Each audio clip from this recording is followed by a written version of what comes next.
This is Teachers Talk Radio, and you are listening live. Hello and welcome to the Twilight Show. Thanks for joining me. Today, my special guest is Lilia Mosca, and we'll be talking about MOOCs, that is massively open online courses in teaching and learning, among other things.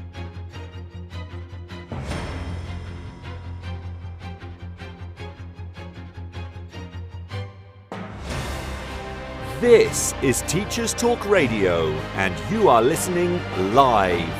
Tune in live at ttradio.org, or to join in the conversation, download the Podbean app and search Teachers Talk Radio. Follow the hashtag TTRadio. Tune in, talk it out with Teachers Talk Radio.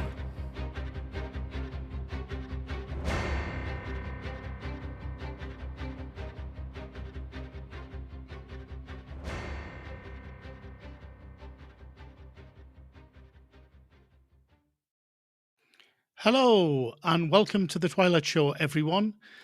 I'm Graham Stanley, speaking to you live from Mexico City. And as I mentioned earlier, on today's show, I'll be talking to Lilia Mosca about her work, looking particular at the use of MOOCs, that is massively open online courses in teaching and learning.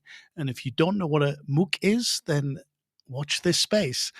Lilia Mosca is a professor, university lecturer and researcher living in Poland, who has worked also in Ukraine and Michigan. Her recent research includes collaboration on unpacking collaboration for the European Association on Learning and Instruction, exploring collaborative problem solving. And I'll be looking forward to talking to Lilia about that and MOOCs and much more after the Teachers Talk Radio news. I've always considered myself to be a caring head teacher who acts sensitively to support staff mental health. But what I found increasingly difficult was managing the negative impact on staff mental health when resolving issues related to their employment or daily work.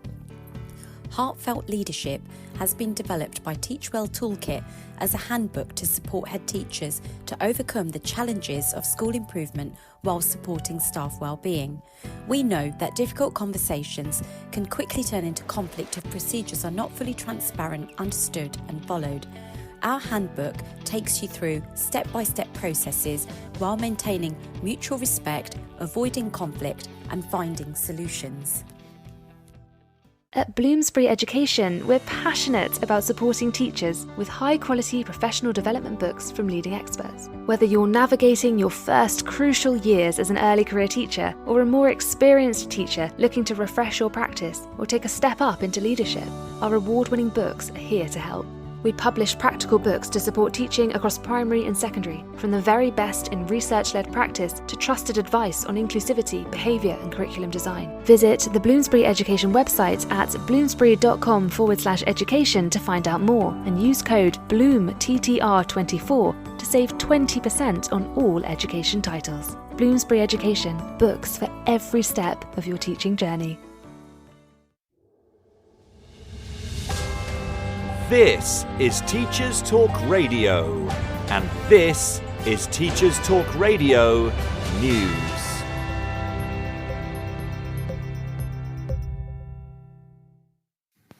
Multiple media outlets have covered comments made by UK Prime Minister Rishi Sunak about pro-Palestinian demonstrations which are taking place on university campuses nationwide. Mr. Sunak called on university leaders to ensure the safety of all students and highlighted the importance of universities as places where respectful debate flourishes, but called them bastions of tolerance. He went on to criticise a vocal minority who were disrupting the lives and studies of their fellow students. He also said that there were some cases of outright harassment that has to stop. The meeting with the university leaders aimed to address the response of higher education institutions to the surge in pro-Palestinian protests, as encampments have appeared on more than a dozen campuses. Education Secretary Gillian Keegan has said that university vice-chancellors need to show leadership over concerns that campuses could become unsafe environments if they go down the route that you see in other places like the US. In recent weeks, TV footage has shown police in the United States break up demonstrations and encampments at universities and colleges across that country. Many images show officers in riot gear and in large numbers. In Scotland, new First Minister John Swinney has been accused of using the same old excuses as he refused to answer a question about whether he would live up to a promise made by the SNP to add an extra 3,500 teachers to the workforce. The Scottish Daily Express reports that Mr Swinney was accused of having a record in education of broken promises. The comments were made by Scottish Tory leader Douglas Ross, and Mr Ross went on to highlight cuts to teacher jobs by cash-strapped councils, failing to provide a laptop to every child, and abandoning a bill intended to raise standards. Mr Swinney served as Education Minister from 2016 to 2021. In England, Education Secretary Gillian Keegan has also been on record about the impact parents working from home has had on school attendance.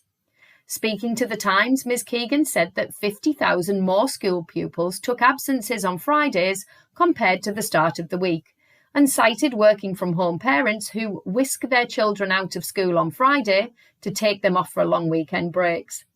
Ms Keegan said curbing the rise in absences was a top priority, and that data has helped target support for parents and schools. Fines which can be issued to parents have increased from a minimum of £20 to a minimum of £80. The BBC reports that students hoping to start undergraduate courses in 2025 will be able to see the grades that recent successful applicants have achieved at A-level or the equivalent. Universities already publish entry requirements for courses, but they can be flexible and let students in with lower grades. UCAS is making the changes to help students make informed, ambitious choices and to give them confidence in their applications. Applications for undergrad courses for 2025 open on the 14th of May. The new tool should allow students to search a course and see the most recent common grades held by those accepted onto it in previous years. It will also show how many students were offered a place compared with those who applied. Students who get free school meals will also no longer have to pay the £28.50 application fee. Finally, international students in Wales are reported by the BBC as sleeping rough on some university campuses after struggling to find housing close to lectures. A long commute from affordable accommodation has seen some students sleep in 24-hour study spaces to help reduce costs. Universities Wales says it always encourages students facing difficulty to talk to their institution. Nida Ambreen of Bangor University Students' Union said postgrad international students were particularly affected as they often come with families and were not eligible for university housing. According to latest figures, there are 20,920 non-EU international students currently studying in Wales, and the Welsh universities are aiming to increase that number as they can be charged higher fees. Members of the Welsh Senedd have raised the issues repeatedly over the last year, but full details of this story can be found on the BBC News Wales website. This has been your Teachers Talk Radio News with Joe Fox. And welcome back, everyone, and a welcome in particular to my special guest, Lilia Moshka. Lilia, thank you so much for joining me. What have you been up to today? Hi, Graham. Well, thanks for inviting me, and I just really feel honored to be part of your show and really excited about the opportunity to discuss urgent educational issues. Well, actually, today in the morning, I had a class with my students. Like they are part-time students, so kind of not very much comfortable to work at the weekend, but still have to, and just feel excited about the talk. Fantastic. What was your class about? Actually, it was about it's called here in Poland, it's called seminarium, which you have a group of students who write the master's thesis under my supervision, and we actually had some kind of consultation before the final run to complete their studies. Fantastic. Sounds good. And so you're working at the moment at university, is that right? Yeah, exactly. Actually, two universities, one university in Poland and one university in Ukraine. So this is the National Lviv University. So kind of trying to combine two countries. Wow. And you are based in Poland, is that right? Yeah, that's right. That's right. It must be quite something teaching in Ukraine at the moment, I imagine. Is that the case? Yeah, exactly. So actually the topic of today's talk is very much related to what I'm doing in Ukraine because I teach online only. So we have regular meetings online and I use electronic resources. My students use electronic resources that I prepare. I have pre-recorded lectures and they have the possibility to view them and then do some tasks. So actually the topic is very much what I'm doing at present. Fabulous. So I imagine that, as you just said, the way that you teach in Ukraine is through synchronous, as in live online, and asynchronous, as in the MOOCs that we're going to be talking about. Is that the case? Yeah, exactly. That's the case. So it's very much kind of close to me. Very good, very good. So without further ado, I think we should talk about MOOCs. Now, the focus of the show today, we decided to talk about MOOCs, this massively open online course format. Now, I'm sure that most of our listeners know what a MOOC is, but there are also very different kinds of MOOCs I'm aware of. So I'd love to hear about what you call a MOOC. What is it for you, and why you think it's a valuable tool for learning and teaching? Yeah, okay. Well, I'll probably start by saying that MOOCs somehow associate for me as some kind of Cinderella that never got to the ball. Yes, so yeah, kind of everyone knows about MOOCs, but like very few students, at least from the background that I come from, like in I can compare Poland and Ukraine, so they are relatively the same in experience. I mean, students' experience and teachers' experience with MOOCs. My first kind of sparkle interest in MOOCs was during COVID lockdown. When education was transformed online and educational resources became widely accessible and available, and those renowned world platforms like Coursera, FutureLearn, Khan Academy, and others, they offered generous discount opportunities for students and university faculty. And in Lviv, we were lucky; we were given unlimited, free of charge access to all the courses. So I used to my students' best advantage. So far I've completed 30 courses and gained certificates from a variety of universities. And then I realized that somehow, probably I know consciously or subconsciously, I got interested in those universities that provided those courses, and I started reading the papers of course designers, and somehow well, actually, I found the University of Michigan and then applied for a grant to study their cutting-edge experience of MOOC design and implementation of innovational technology in education. So actually, so that was kind of my first, let's say, encounter, though, pandemic 2020 started in 2020 and the first MOOC appeared in 2008. So, I had to wait 12 years to find out about this golden, I don't know, mine to boost my teaching and learning of my students.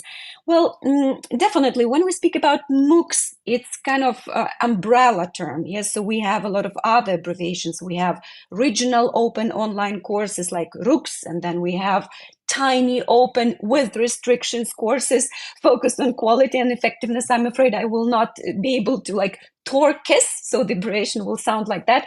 And then we also have SMOCs and SSOCs and MOOCs, synchronous massive online courses. And then we have massive open online laboratories, like a variety of different resources. We also have something like local, like what I do. Yes, so I don't actually place my courses somewhere for the massive access, but just for my students only in the so-called local network. But maybe, who knows, maybe in future I will I will go beyond the university platform, and other students will benefit from what I have prepared. But actually, right now I am preparing another course, which Oh, yeah. hopefully will be online. I mean, for all students worldwide. It's called Methods of Teaching a Foreign Language. So this is the course I teach here in Poland for like offline students. But I realize how my students could benefit from the MOOC, and then having me in this lecture theater where we can discuss the information that they can gain from the MOOC before they meet me in the lecture theater. Because I realized that very soon, well, probably now, lecture theaters now do not gather so many students as they used to do, let's say 30 or 40 years ago. Yes, so now the information is accessible everywhere. So my son, having completed Stanford MOOC, well, said that he no longer wants to continue studies at his institution. Oh, So really? yeah, so that's a problem Wow. now. But yeah, I had to struggle a little bit hard to convince him to go on with his master's degree. So, but still, he has a dream to reach Stanford University, just because he had this encounter with a professor delivering a MOOC from Stanford University. So MOOCs, actually, I see MOOCs as something that could advertise universities, could do marketing wonders for universities, like smaller scale universities, maybe those which kind of lose trust of students, and like students leave, I don't know, go abroad to study, and somehow forget about the opportunities they might have back at home. So Yes. well, I don't know whether I'm just so. If you have a question, just stop me, Yes. because I can talk for hours about. No, it's a fascinating subject. I'm particularly interested in this whole area as well, actually. So I'm really glad you suggested we talk about it. I want to Yeah. just there's so much in what you've said that we could unpack. First of all, I'm going to ask you about your son and what it was about him taking the Stanford MOOC, I think you said it was, that actually really opened his eyes and made him decide that he kind of would prefer to study in that way. Yeah, so actually I haven't discussed with him what was so exciting, but he said that it was very much clear, very transparent. It was engaging on the part of the professor who was delivering the course, and then also there were some tutors who were following his progress, what he was doing, and he said that he understood very complicated issues. That the course concerned, those generative languages in data analysis, and those chatbot creations. So he's in IT, and now he's creating his kind of similar to ChatGPT application. And he said that he learned about this from the MOOC, which took him, I don't know, 5 weeks to complete. And he said that he would have to study, I don't know, 3 semesters at the university in order to gain the same knowledge. It means that it just was, it was time saving, efficient, and motivating. He started looking for more courses from Stanford University in this particular area. Well, not only from Stanford University, he has another, let's say, idol, Grant Sanderson, who also is a Stanford graduate alumni, and delivers now his own MOOCs. So he's very much passionate about that.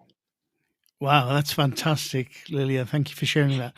No, it's amazing. I think MOOCs in particular, we have to say, at least in my experience, are fabulous ways of studying for students who are self-motivated. Yeah.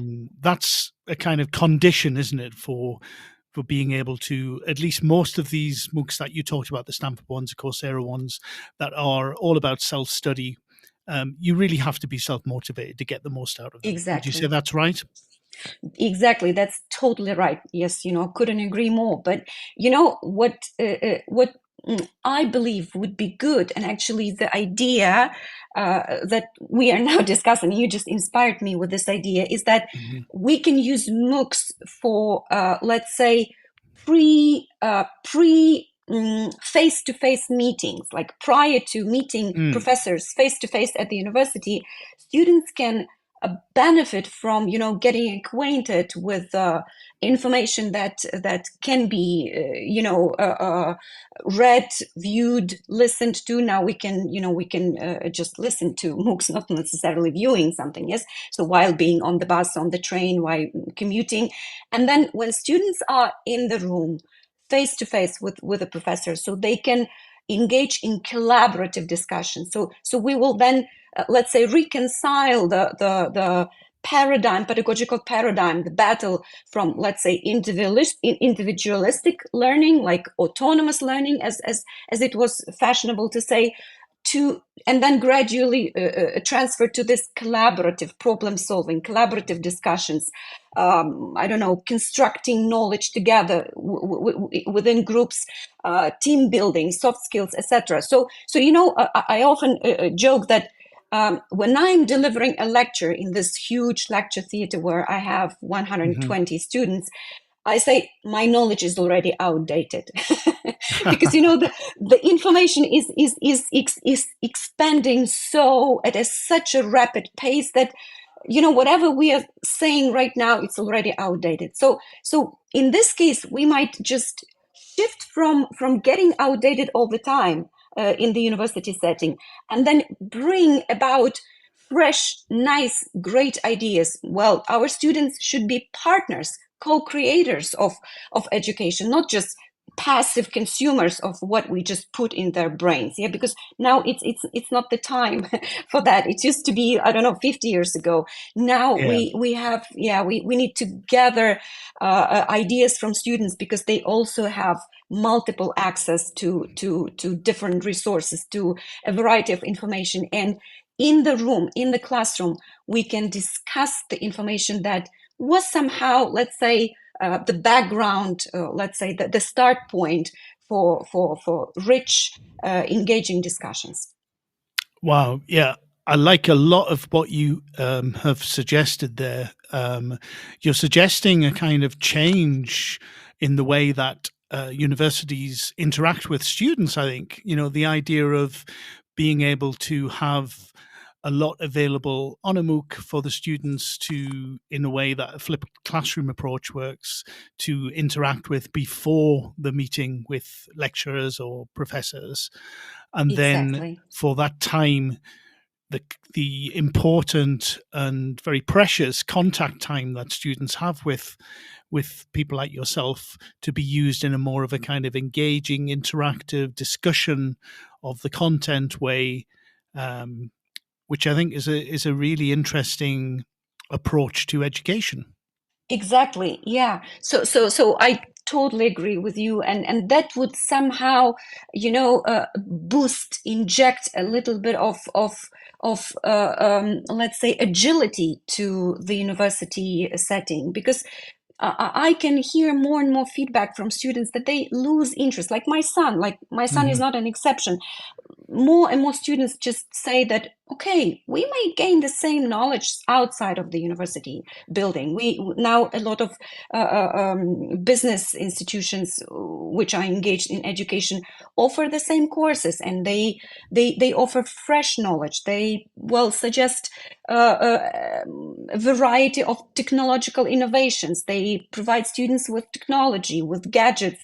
Somehow universities, they are big institutions, and to equip a university for all students, to equip a university with modern technology, it's always very much challenging. So they will never catch up with technological development. So that's why we need to bring about something in methodology, in pedagogy, and again inject a little bit of interest into this university education. There is another issue I see potential in MOOCs. It's professional development of the faculty. as I am actually, I have prepared only 4 lectures, recorded 4 lectures for my new course. And, when I compare the way I did my lecturing before taking up this MOOC production, I realized that my professional development has just rocketed, in comparison to those several years that I have been delivering the same course. I realized that, okay, my students will be watching me, and I start thinking, okay, I might do this better. I might formulate this principle in a better way, in a more understandable way. So I try to find more examples, clear examples. So I reconsider 3, 5, 10 times before I produce the information for my students to view. So it means that the quality of the content of my lecture has improved tremendously. And then I watch when I have the first double and record and see, okay, well, I'm too much emotional. I use too much gestures. So this will distract my students. I need to do it much better. So, this kind of self-presentation theory, it works well here. So I pay attention to very subtle details, which overall make a better picture of me as a teacher, as a presenter, as an actor, because we are all actors as teachers. So I improve professionally. So I'm sure that that MOOCs, even those kind of for local purposes, for individual purposes, they can do wonders for teachers' professional development. And this is actually what I'm writing in a book called MOOC Pedagogy and University Sustainability. And I hope it will soon appear in some European publishing house. So you will soon be able to read those ideas in a more theoretically refined way. Wow. Again, there's so much there that you've spoken about that I'd like to kind of unpick, if you like. One of them is I think it's really interesting what you were saying about the fact that universities could benefit from this and become different organizations, and the methodology could change. So as I understand it, that universities, that's what the whole point of universities were. They were far more about people coming together and being guided by professors who knew more than the students to discover new knowledge and skills, etc. It's certainly how you see it. You see universities when they're. I'm thinking now of. I know it's fiction, but the film Oppenheimer. If you look at the university scenes in that film, it was all about a professor engaging with students and challenging them to push knowledge further ahead. And I think to a large extent, universities, I don't know if you will agree with me, have kind of lost that role. And a lot of universities have become sort of places where content is delivered by professors or lecturers without much, if any, real interaction or attempt to kind of push knowledge further from the point of view of the student and teacher interaction.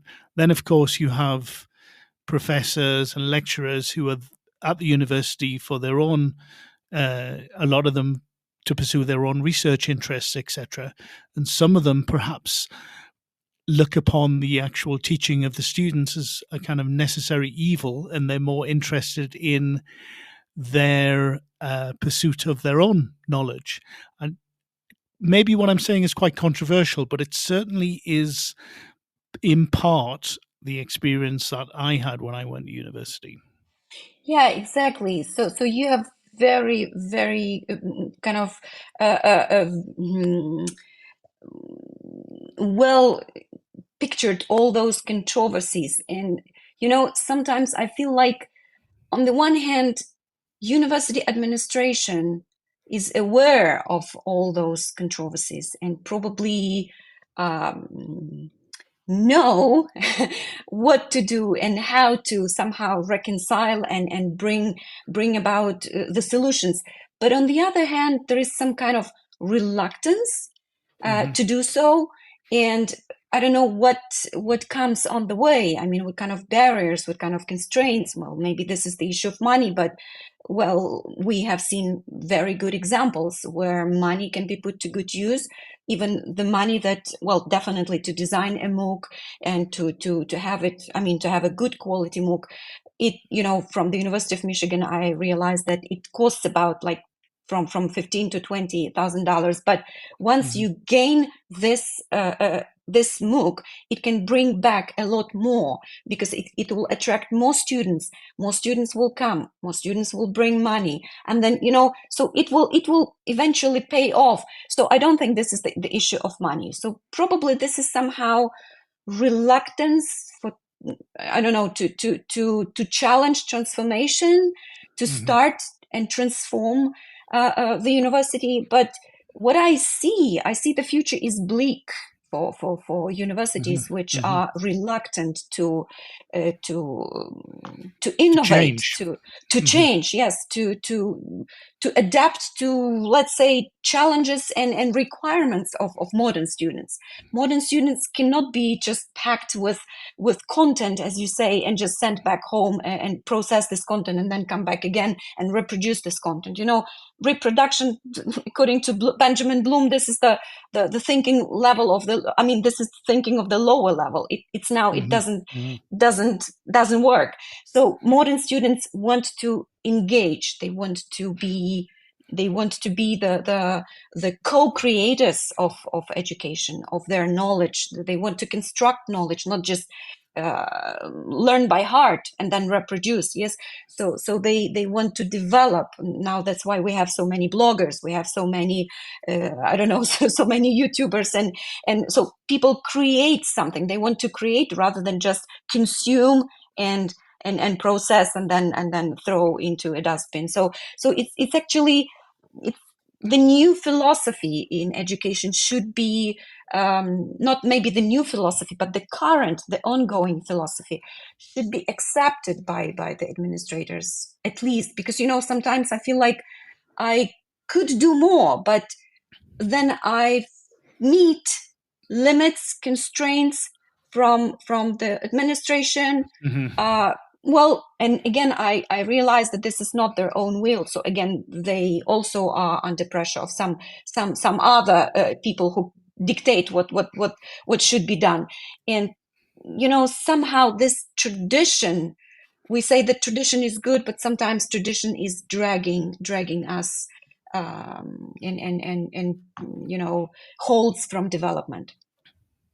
Yes, very interesting. I think in my experience of actually completing MOOCs myself, I think one of the things I've noticed is when they're designed very, very well, this idea of learning design is so important, I think, when it comes to designing a MOOC for self-study. It's amazing what they can do. I'm thinking now, because it's most of my experience has been with the Coursera MOOCs, but I'm sure the other MOOCs are similar, in that they break the content down into little pieces. They offer the chance for students to watch videos and listen to the main kind of ideas, and then discussions are held on those pages related to those topics, etc. And one thing I've noticed, certainly with the Coursera MOOCs, is that the messages, the kind of interaction that is fostered on those pages are all related to, there's like a forum page with comments, etc., related to that specific learning element, if you like. And they have the ability, the interesting comments or questions through the likes are moved up to the top of the page. So you generally get the most interesting content from the students or from the interactions right at the top. And then they also have the ability to provide sort of additional content. So people, if they want to go deeper into that particular subject, can go off and do some reading or some more exploration, which I think is a fabulous way of providing learning content that allows students, for example, to learn in kind of bite-sized chunks, 10, 15 minutes if they want, and then go off and explore further the topics that are more interesting to them. Yeah, actually, I just kind of recollect my experience as a learner with all those MOOCs on Coursera, and recently there were a few more where I enrolled, and I noticed that Coursera is also implementing now that probably AI is extensively implemented there. Because now you have kind of I feel like there is more interaction even with those discussions, because some MOOCs are built in a way that you have kind of lectures and then you have tests and then you get a certificate. So which on the one hand, yeah, you feel like you have gained some knowledge, you have received some product, a certificate, you are happy with that, but there is some kind of aftertaste, like you haven't engaged in this kind of discussion and something. So such MOOCs do not encourage you to participate in this collaborative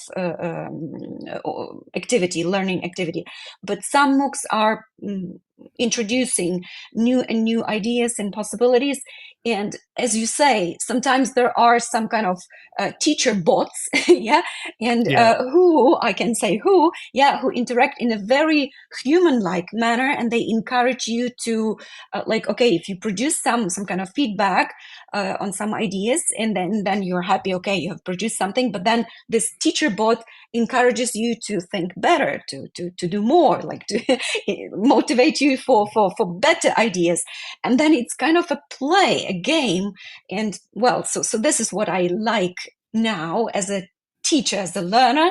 So again, so this might be somehow used in the classroom as well, not necessarily in MOOCs, but also in some elements, of MOOCs could be implemented in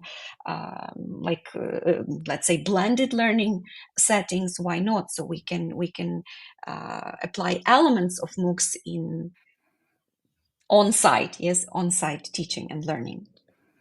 Wow, yes. So I'm going to ask you how you feel about this introduction to AI into this aspect of education and others. Is it something it sounds like it's something you're quite happy about and are willing to embrace rather than reject, like a lot of other educators. Is that the case? Yeah, exactly. We can't reject something that is there to stay, and we need either to learn to live with it and get the benefit.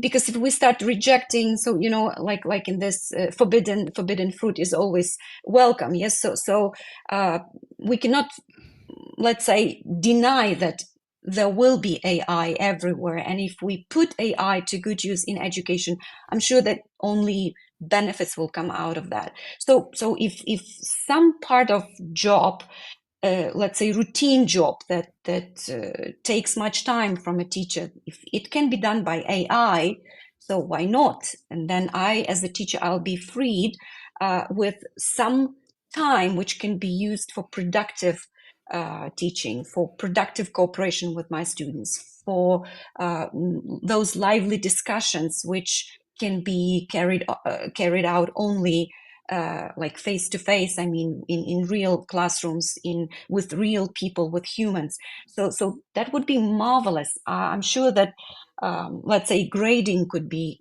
done by AI extensively. So and then simultaneously, as I receive feedback from what my students have achieved, and then I could adapt based on what I see, what kind of gaps in knowledge they have, I can provide them with better content and better help as a teacher. So I'm sure it can be put. I mean, AI can be put to good use in education. That's for sure. A lot of that makes sense to me. I think one of the things I do believe we have to be careful with is this idea of I imagine a scenario that could be happening in certain contexts now, or might happen in the future, where a teacher uses AI to prepare a course or a class, including to write an assessment and a rubric for that assessment.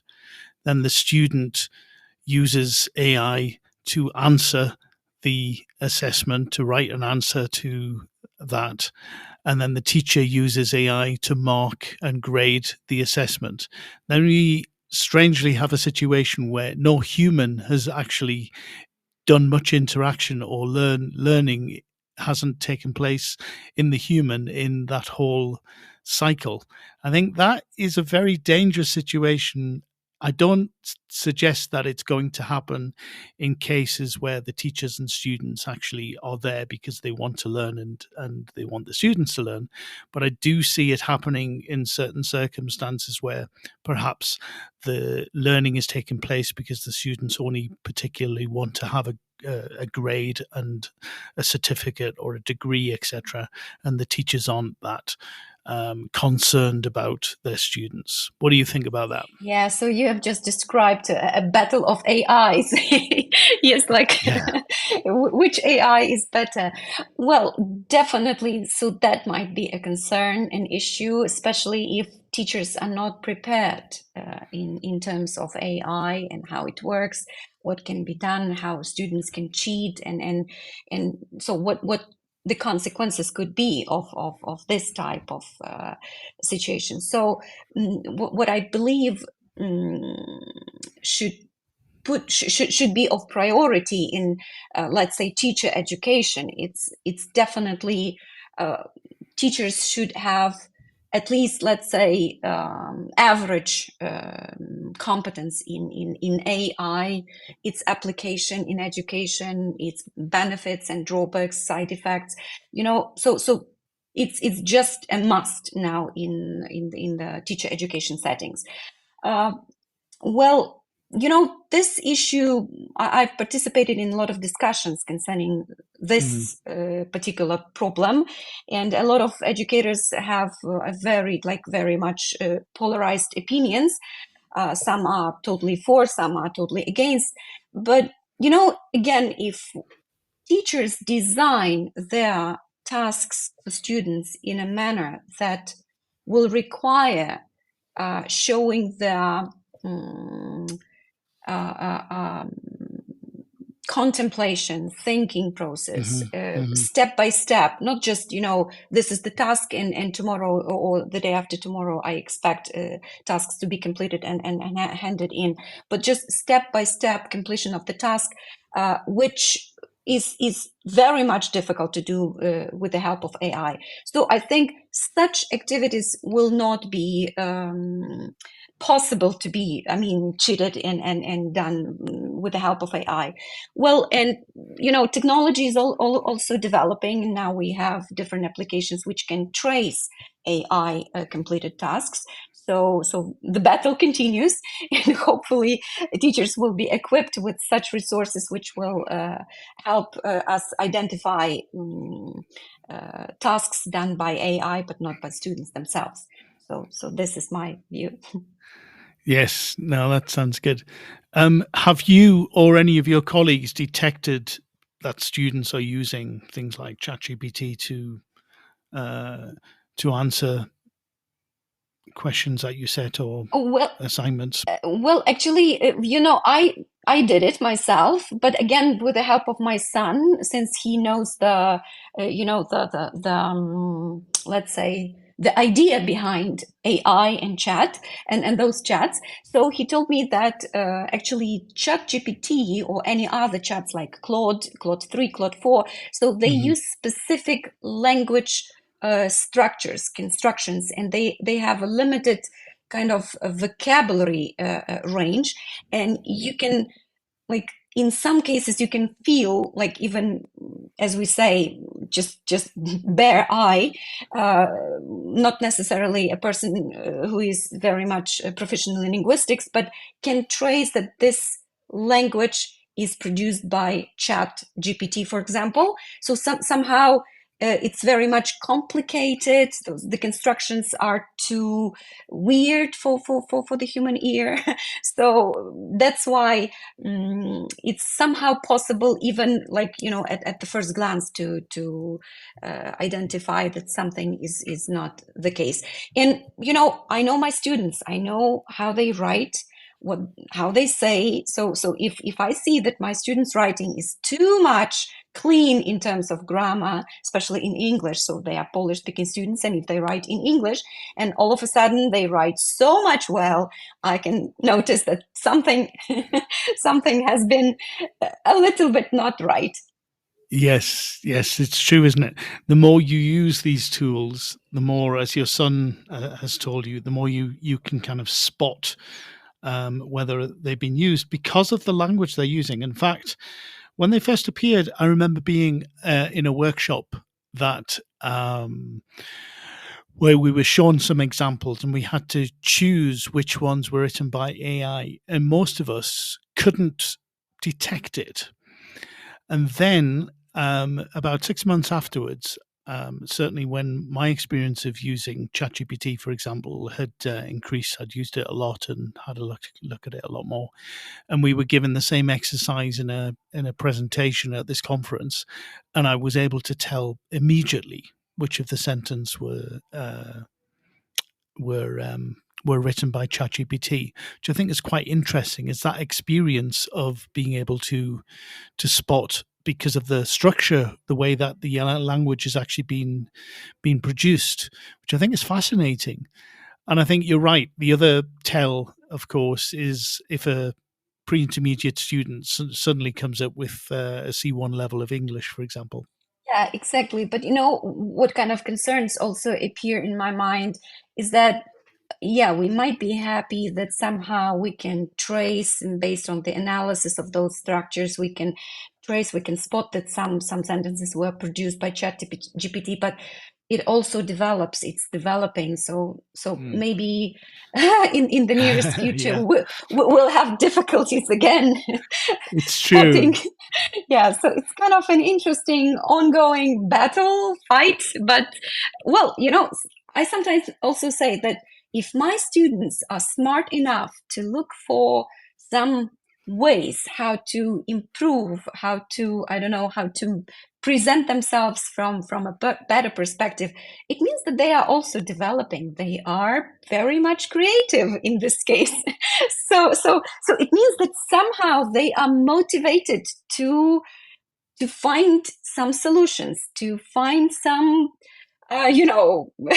tricks in order to trick me. So which in some way is also a plus, I guess, in their development. So it means, well, they are not passive, they are proactive, they do something. Of course, I joke about that, but well, there is something in that.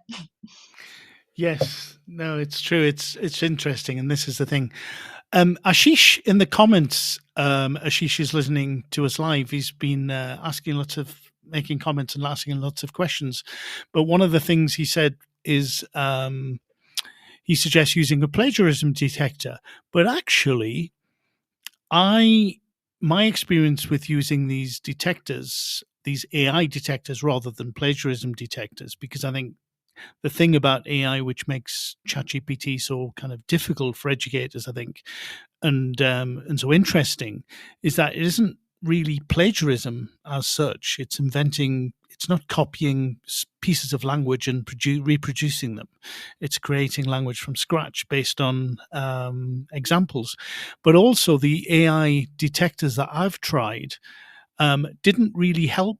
A lot of them said that the sentences, for example, that I created were 86% AI, which I don't know whether that says something about the way I write or what, but actually they're not very reliable, I think. I don't know what your experience is, or whether you've just, Lilia, if you've tried them out. Yeah, exactly. So actually, recently we were the project with EARLY, with the European Association of Research, on learning and instruction. We were discussing this issue with I can say one of the professionals in this area from University College London, and they also actually have experienced the same, that some AI detecting applications, they are somehow 70 to 80% accurate, and still there is this I can say huge percentage of 30 to 20 when they cannot either detect or mistakenly identify human-produced language as AI produced. So definitely we need to develop in this perspective. Concerning plagiarism applications, my experience is quite controversial, I would say. Usually when we check our students' papers, master's papers or bachelor's papers, we go through this kind of, in Poland and in Ukraine, they have some kind of unified anti-plagiarism systems. And if you try several, every institution is free to choose whatever is available on the market. And if you try to choose the same paper in let's say 3 or 4 different applications, and the results are totally different. So I don't know how we should trust each plagiarism system application to identify the plagiarism or something. And you're totally right. When we speak about AI produced content, it's not about plagiarism, but it's about just modification. Exactly. I think until they redefine the definition for plagiarism, I think we need to think about this as something different, definitely. And I think what you've just said is definitely my experience as well. They're unreliable tools, and I much prefer doing what you suggested and what you do, like you mentioned earlier, in that you make sure that you design the tasks so that they require the students to actually think for themselves and show their thinking, which is something that is difficult for ChatGPT to do. So if these AI tools, if you kind of beat them by designing a task that actually would be very difficult for the large language model chatbots to actually accomplish, then I think that is probably the best thing, rather than try to rely upon these AI detection tools. Yeah, sure. And I also have experimented once with the following procedure. So I just provided my students with a set of let's say questions we were about to discuss in the classroom, and I even encouraged them to ask ChatGPT what the chat thinks about, thinks in inverted commas, what the chat thinks about those questions. And then they came to talk to me in the class, and we discussed the ideas that were produced by ChatGPT, and I said, well, do you believe, I started kind of intriguing them, my students, whether they should trust what ChatGPT has produced, or whether they have to, let's say, check and then think themselves whether they should believe or just produce their own ideas and probably try to go deeper, read more reliable literature and resources and etc. So actually, when we show that ChatGPT can be used, go and ask, and then come and we discuss, and then we question whether there is some reason trusting, or whether we need more consideration. That sounds great. I'm a real fan of all educators actually introducing some element of digital literacy, critical literacy into their teaching. And I think it's a great service to students for their sort of, so they get to know and get to think for themselves, and to start looking at what these, for example, these AI tools, or what they find on the internet, and with a questioning approach, I think, and not necessarily believing everything that they see posted, but actually the opposite. Is this true? How do I know it's true? Where are the sources? What can I cross-reference it, etc.? What can I, how much of this can I believe? I think it's a real service, I think, and a necessary thing that we introduce and have all our students thinking that way. Yeah, exactly. So teachers need to show that, okay, they are aware of the existence of modern technology, of ChatGPT. So if we show, I mean, teachers, if we show to students that we are on the same wavelength with them, that we are currently interested in what's going on in technologies in education, so then they tend to treat us as not just the dinosaurs dying out, but those who are together with them, developing together. And if we show the possibilities where they can get resources, like if we do not restrict but show how these new technologies can be used to for the benefit, for the advantage, rather than some kind of restriction, I mean banning or something. So sometimes I say, okay, you may use your phones, you may use your laptops, you may use your I don't know, iPads.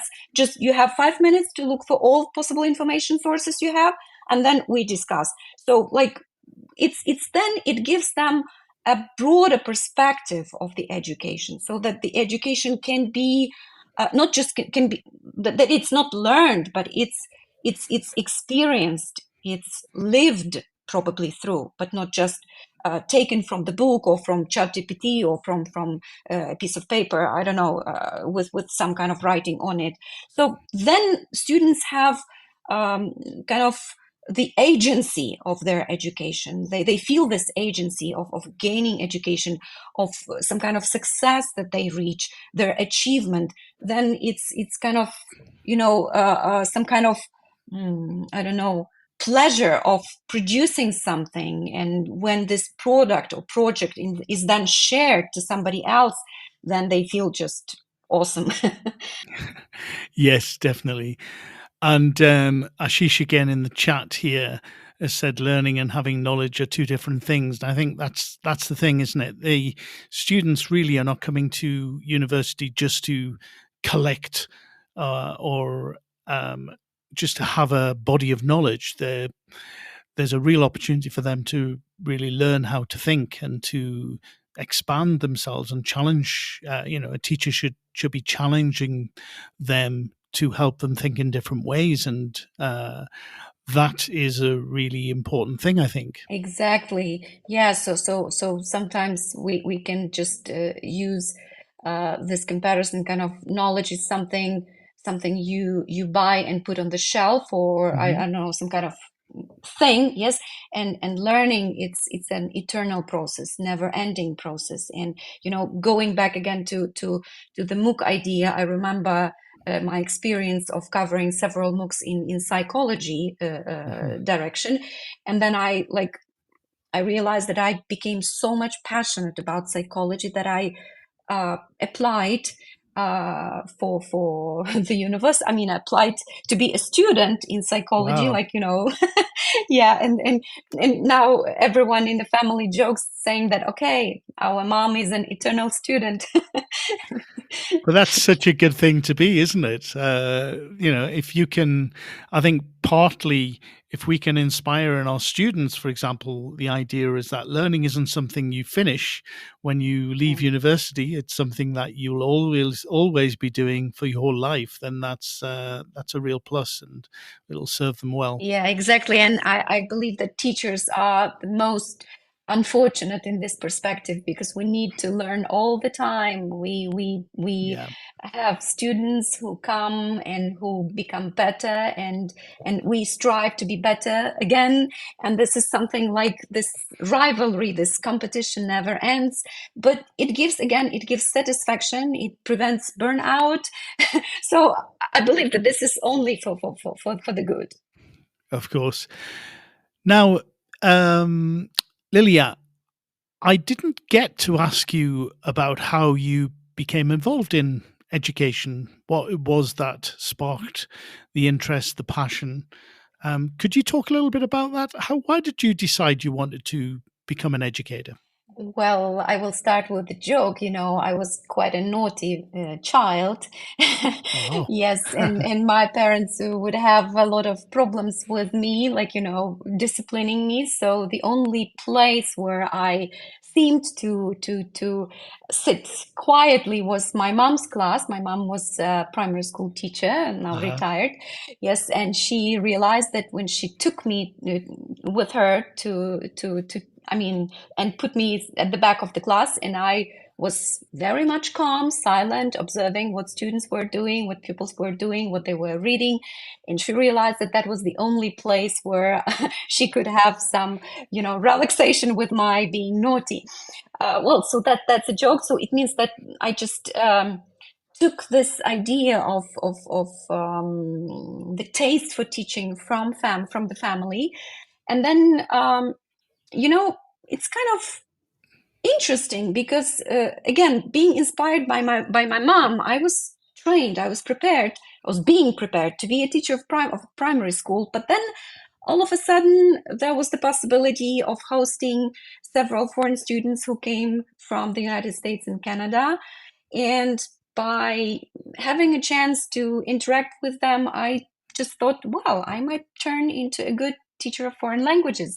I felt this kind of passion for foreign languages, and probably the teaching idea came after passion for foreign languages. So since in my native town there was the only chance to study foreign languages from kind of a professional perspective, was just to become a teacher of foreign languages. So that's why I applied for that university. And as they say, taste comes in the process of eating. So the taste for teaching and, let's say, my inclination for teaching again was very much appreciated by my students who started to be my first students. Well, I mean, when I started teaching, so I felt like I get this satisfaction from teaching, not only learning languages but also teaching languages. And so this love for languages inspired me to become a teacher, and then it this circle continued. So I continued to develop as a teacher, applied for some PhD programs, and then was involved in teacher education. So actually, this is somehow interconnected. I mean, love for languages and love for the teaching occupation. Wow. And did you find it easy then to pick up foreign languages? Did you start with English? Did you learn any other foreign languages when you were young? Yeah, exactly. Well, at the university, I had a chance to, besides English, there was also German. German was okay, but then I kind of lost the contact with German. And later on, with my professional experience, I learned Polish. So now I'm fluent in Polish, definitely Russian, since, I grew up in the Soviet Union background. So we all had to study Russian. So I'm fluent both in my native language, Ukrainian, and then Russian, Polish, English. And now I'm learning Spanish and French. Okay. Great. And what drew you towards university, since your mother was a primary school teacher? What was it about working at university that appealed? Well, I don't want to boast much, but that was again by chance, since I was like one of top students at the university as I was studying. And then there was a suggestion from my teachers, from my university teachers, to go on to pursue a career as a university teacher. So I went straight from the university as a student to the university as a university teacher. And then there came several PhDs. And so actually, unfortunately, I haven't had a chance to work full-time, like as a school teacher. I had just several contacts with schools when we had to cooperate with some kind of textbook probation, application, implementation, etc. So we had extensive contacts with teachers, but I didn't have a chance to be a full-time school teacher. Right. Okay. And what about research as well? How did you get started as a researcher? Was it that just joining the university, it was necessary, or was it something you always were attracted to? What is it that appeals to you about research? Well, again, that came from experience, from practice. I remember I was teaching sports students. I was teaching academic English to sports students, like students who were professional in physical education. And I realized that somehow the textbooks that were suggested by the university, the strategies that were suggested by, let's say, more experienced teachers, didn't work well with my students. I mean, those engaged in sports. And I started like looking for some other teaching strategies. And this led me to applied linguistics research. And then I was working, I mean, my first PhD related to looking for this kind of methodological applications of teaching specific, like teaching English for specific purposes, like English for sportsmen.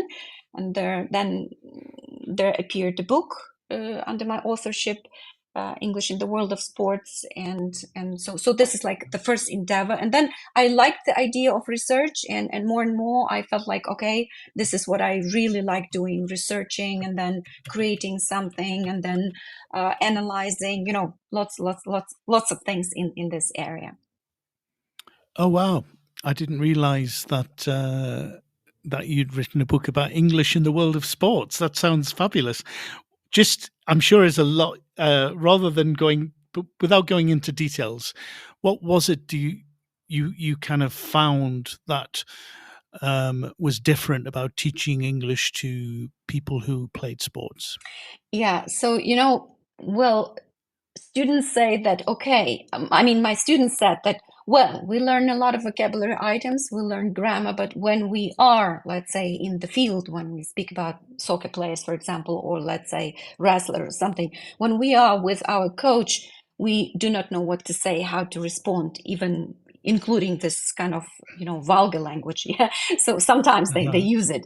So what I did, I observed as they communicated, I mean, real sportsmen, as they communicated in real professional settings.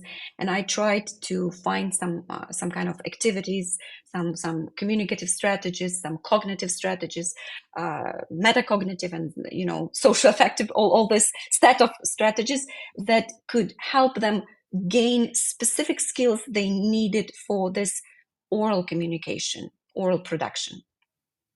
And it appeared in my research and in textbooks, just, you know, in a nutshell. Wow, that sounds really interesting. And speaking about research, I know that you mentioned it before, this European Association on Learning and Instruction, and you're currently involved in research exploring, I believe, collaborative problem solving. Could you tell us about that project and anything you want to share about it, really? Yes, actually, this is something which works well with the idea of MOOCs, because as I have already said, that, you know, this self-regulated learning, it's one thing, it's good, but when it's when learning is in collaboration, then definitely it can bring more benefits to students, especially when they learn from I mean, peer learning. Yes. So this is actually the project that I'm really grateful and give credits to my friend, Krina Damsa. She is a professor at the University of Oslo, and together with Hani Mukonen, a professor from the University of Oulu in Finland. So they are the initiators of this project, which is funded. Well, the funds are very kind of modest, but still they are pretty much motivating, I mean, the funds to engage a group of researchers. So there are more than 10 universities represented here. I mean, 10 universities from 10 countries. And we actually try to look at how people learn, how students learn, completing some kind of collaborative task, like collaborative problem solving, both online and in online and in offline settings.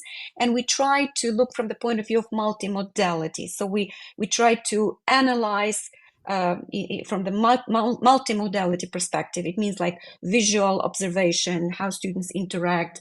Then also there is some kind of statistical, computational things, like how many words they produced, how many words each student has produced, how much each student has contributed to problem solving. Yes. So what do they do when they have some kind of experiments? Let's say we analyze different settings, like students, legal students, students studying law, then also medical students, nurses. Then we also study, I forgot, there is another area, well, just slipped in my mind. But so we try to look at how they learn, and then try to find the best approaches, the best ideas, the best strategies, the best tasks, how to help them engage in collaborative problem solving more intensively and gain the best efficiency from that. We also look at some psychological points, like, for example, if we have a team of 4 students and if all of them are introverted, definitely there will be very little interaction. So we try to somehow equip educators with tools that could help them identify different psychological features of each student, and then place them in such teams that would be most beneficial for this collaborative work. So this is again the project in brief. So it's still an ongoing project. We've just used 1 year, so we have 1 year to go. Now we are planning on kind of joint publication where we will put down all those ideas and let other educators get the access to it. Sounds fabulous. And are you collaborating with other European universities, for example? Yeah, exactly. So these are mainly, we have University of Oslo, University of Oulu in Finland. So these are 2 kind of coordinating institutions. Then we also have researchers from University College London. And one of the leaders in this team is Mutlu Cukurova. So he's, again, a professor who is interested in AI, computational processing in learning. I mean, this multimodal analytics and stuff. Then we also have Monash University in Australia, and we also have some universities from Sweden, University of Wisconsin-Madison in the United States, and Polytechnic University in Bucharest, and I forgot the name of the Hungarian university, just again slipped my mind. Well, probably I mentioned all of them.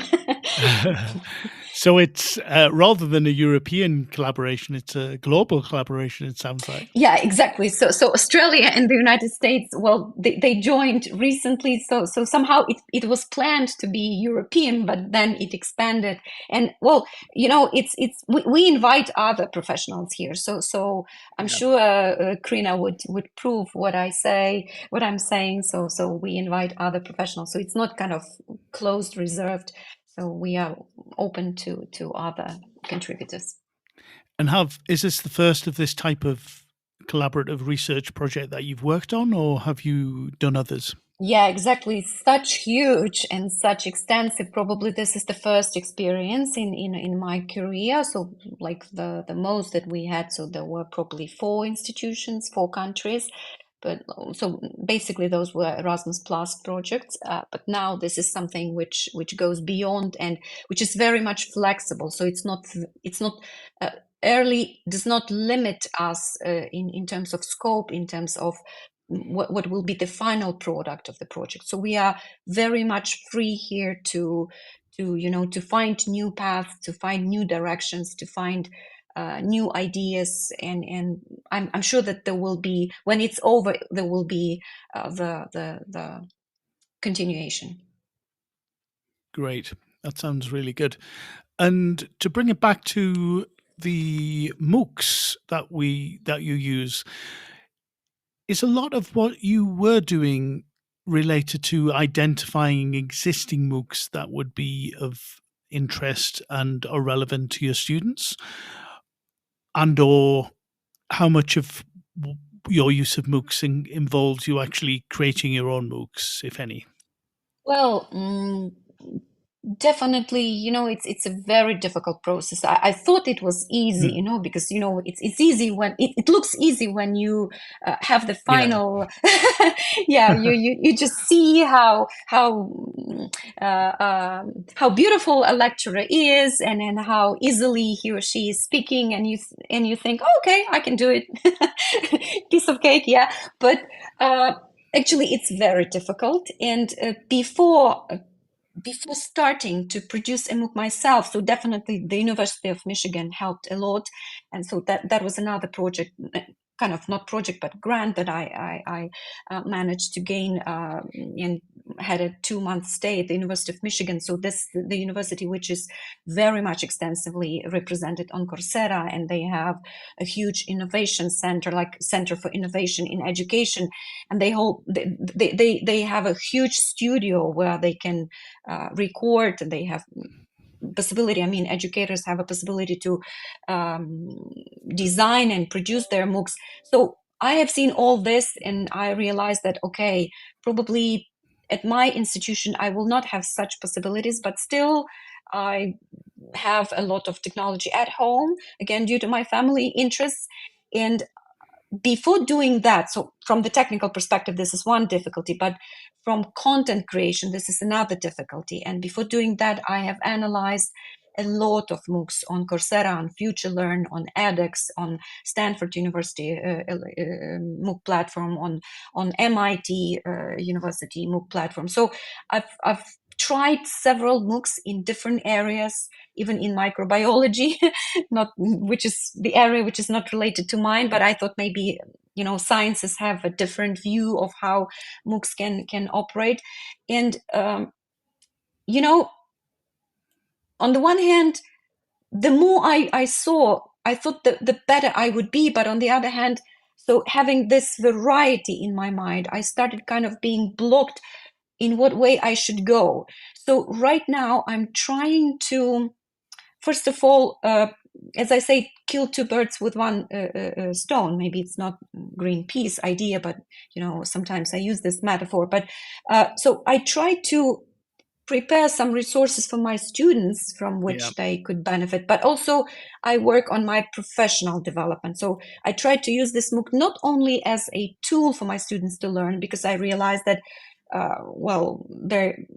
there is a lot they can find, not necessarily my MOOC, but I think my students would benefit even more if they see me professionally developing, rather than using the resources that I can suggest them in MOOCs. But I constantly improve what I do. Like the first idea, I went to record the lectures, but this is only a small part. And now the tasks. So this is the most difficult part in a MOOC: how to design tasks which will be meaningful for students, which will be interesting, intriguing, motivating, and will encourage them to go on and go beyond the MOOC setting and deeper and deeper. So dig deeper and deeper. So this is the most difficult part, and I think I need more consideration on that. So I need more education in that. So eventually, in my plans, in my future plans, when I go all the way to the end and I realize how I can do it efficiently, I'm planning to, let's say, prepare some kind of guidelines for teachers, at least from my background, maybe those who would be interested in MOOC creation, MOOC design, so to help them overcome all those blocks and obstacles I'm now experiencing creating my MOOC. That would be fantastic to have that, I think. I know there's probably a lot to it, but what would you suggest if a teacher is listening now and thinking, I would like to start doing my own MOOCs? How would you suggest, where would you suggest that teacher start? Well, starting with small steps, not to go global at once. So this is what I thought would work, but it didn't. So starting with small steps, maybe trying, like, recording very short pieces of content, and then even letting students get have their feedback, what they liked, what they didn't, what they would see going better, prepared better, like small steps. But again, not just preparing the content for the students to consume, but trying to think ahead what benefit students will get working with the content that I suggest, and definitely considering the activities, the activities that well, as a teacher, I give them, I mean, my students to work, to do with the content that I suggest, and then maybe engaging them in discussions. So probably now I'm speaking about something, not a particular MOOC, but something kind of a blended learning setting. Yes, so so for a beginner, I would probably suggest trying to go blended, a little bit of online, a little bit of offline, and then see how to balance between that, and then gradually maybe this will develop into more grandiose MOOC. Fantastic. That sounds like very good advice, Celia. And what about platforms? To ask you about a technical aspect, is that something you'd have to sort of choose, or have you been fortunate enough or able to use just the platform that your universities use?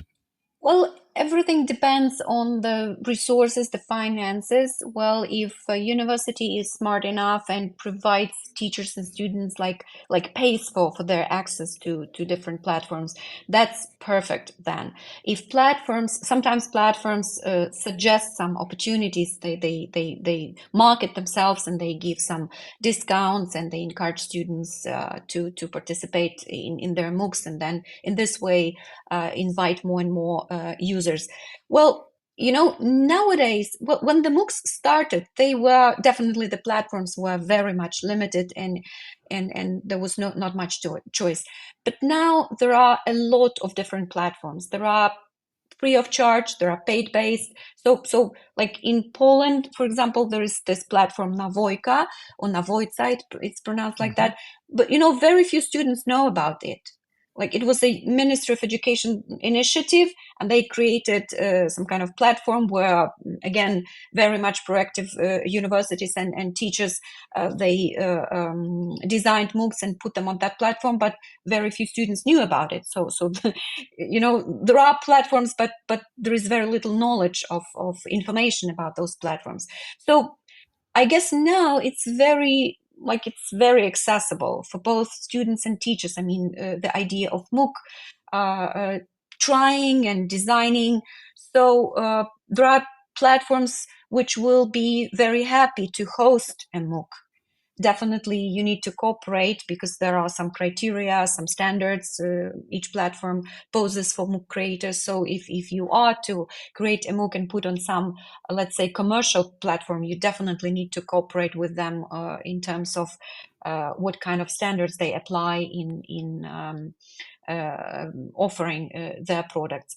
So this might be one way, but another way might be just to put your MOOC on a, let's say, local university platform. Of course, there will be less access from the outside of university students, but at least, like, for the beginning, it's a good idea to learn. I mean, to learn how to produce MOOCs and get this feedback from your university students. Also, there are some national platforms. Like in Ukraine, there is this platform Prometheus, which offers educators to host their MOOCs free of charge. So you don't need to pay anything. You don't need to follow some standardized format of a MOOC. You just create whatever you believe is right, and you put on that platform, and that's it. So there is a variety of opportunities. It's just a matter of motivation, desire, and effort. You invest time you invest in creation. Thank you for that. And do you have a preference, a favorite platform? Well, my favorite so far, probably two favorite platforms, Coursera and FutureLearn, but just because they are dedicated totally to MOOCs. So when I go to Stanford University, so I need to, click several times when finally I reach the platform with MOOCs. But, I don't think I have some favorite. Well, maybe Coursera is my favorite since well, I started with it. It's kind of love for the first love at the first sight, and it still remains. But all platforms are great. So I encourage students and teachers to try any platform, and gradually each platform will lead them to more and more opportunities. You just reminded me the Future Learn MOOCs. Actually, I think the learning design involved in those MOOCs are really interesting to look at. So I definitely recommend that. Yeah, exactly. So the recent MOOC that I completed on Future Learn is dyslexia in language learning. So I encourage, yeah. So it's present there, and it's free of charge. So I mean, you can. Well, so far it's free of charge, but from time to time they close this free of charge access, and so you need to have luck. but so this is a great MOOC, and it helped me a lot in the topic of when I have this course, methods of teaching a foreign language. So teaching a foreign language to students with special educational needs. So it's a tremendous resource for me. Wow, that's really good. Now, I think I'm going to wrap things up, Lilia. I think we're coming to the end of almost an hour and a half of talking to you. I feel I could speak to you a lot more, but time moves on. I'd just like to say thank you very, very much for sharing all of this great information and knowledge and your experience with us. It's been a pleasure talking to you. Graham, the pleasure is all mine. It was so exciting, and I'm really grateful for inviting me and having an opportunity to share ideas and probably motivate some other teachers to engage in MOOCs. Thank you so much. Oh yes, no, thank you so much. I'm enthused now. I used to really enjoy MOOCs, but it's been a while since I've actually had a look at them and done any. And now that you have told me that they're integrating AI and some of the actual MOOCs that you've talked about, like the dyslexia MOOC in language teaching, I think I'm definitely going to go and do a deep dive again back to MOOCs. So thank you very, very much, Lilia. Thank you. I've always considered myself to be a caring head teacher who acts sensitively to support staff mental health. But what I found increasingly difficult was managing the negative impact on staff mental health when resolving issues related to their employment or daily work. Heartfelt Leadership has been developed by Teachwell Toolkit as a handbook to support head teachers to overcome the challenges of school improvement while supporting staff well-being. We know that difficult conversations can quickly turn into conflict if procedures are not fully transparent, understood and followed.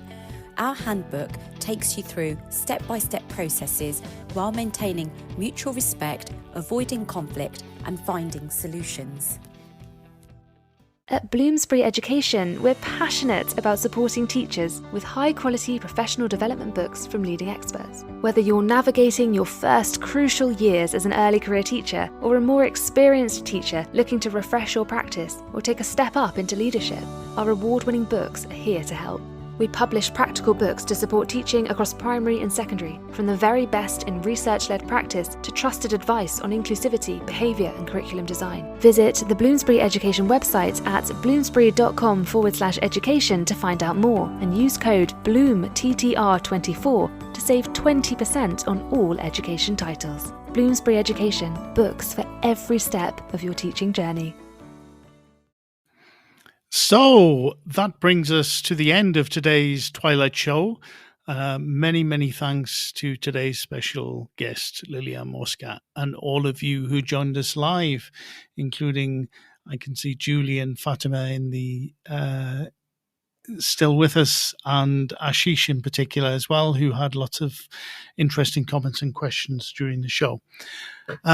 That talk about MOOCs has reminded me that one of the first MOOCs that I did was back when it was very, very new, a long time ago now, maybe back in 2008, when MOOCs had a focus on connectivism, on community and connections.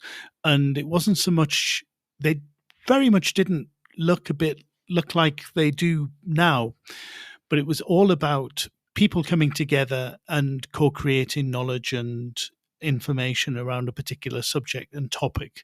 And that was quite a difficult thing. I certainly found it difficult to kind of get my head around when it started. And there was so much sort of creation of knowledge and communication going on that it was impossible to keep up with everything. But it was an exciting time. Those MOOCs still exist. I'm looking at a diagram now that I found about the history of MOOCs, and I think they're called CMOOCs.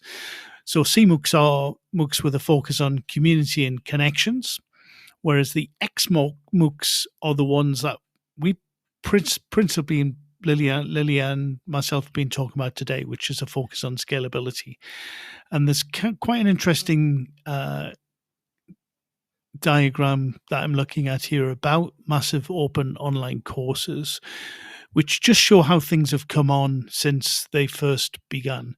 And it's an explanation or an sort of suggestion of what a MOOC could be based on each of the individual letters. So you have massive. What is massive is the question. Is it 100? Is it 1,000? Is it 10,000? Is it 100,000? And there are some really very, very massive courses. But then, 100 is more than a usual class, if you're lucky, as a teacher. So that could be described as a MOOC as well.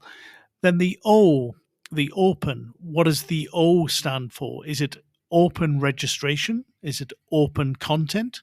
Or maybe it's just that it's free of charge, or is it affordable? That could be answered by that question about what open is. Then online.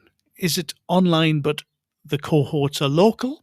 As in, I think Lilia's case with her students being able to take it. Is there real-time interaction, or is it all self-access, self-study? And then the C. What is it about the course? Is it self-paced? Does it have specific start and end dates? Is it a course because it leads to credits if you're at university, if you're at college? What kind of things can students do as well? Is there gamification involved? Do they get badges for certain things? What's the role of the instructor, which is really interesting? Lilia definitely talked about this idea of using a MOOC in a blended learning environment, or having synchronous sessions, as in live online sessions as well as part of the course. But then a lot of the other MOOCs we talked about, the big ones that are available free of charge for anyone to do, they are principally self-access and asynchronous, as in you do it in your own time during a particular time period. They may have a set need for you to finish a week's worth of work within that week, or it could be a lot more open.